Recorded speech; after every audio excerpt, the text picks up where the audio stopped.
tleitir i vong zelang o kan tiang thu di Zawlkhaw kan len na tlang dang le si thi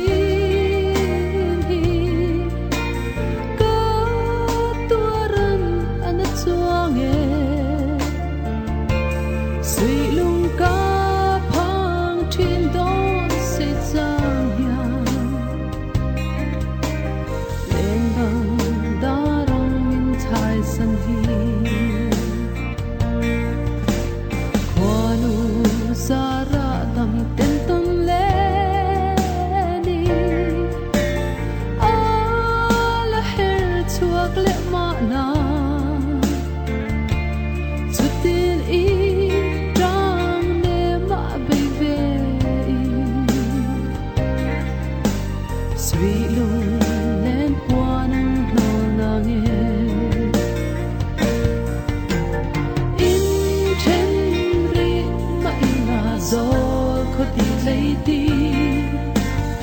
i vong zelang o kan tiang thu di Zawlkhaw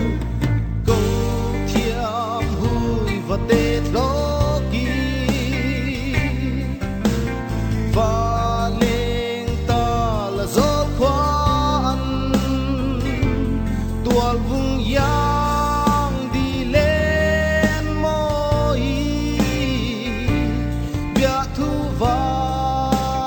la nang che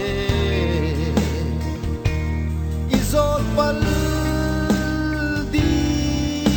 vai roi ti in tual vùng yang đi lên môi bia thu va la nang che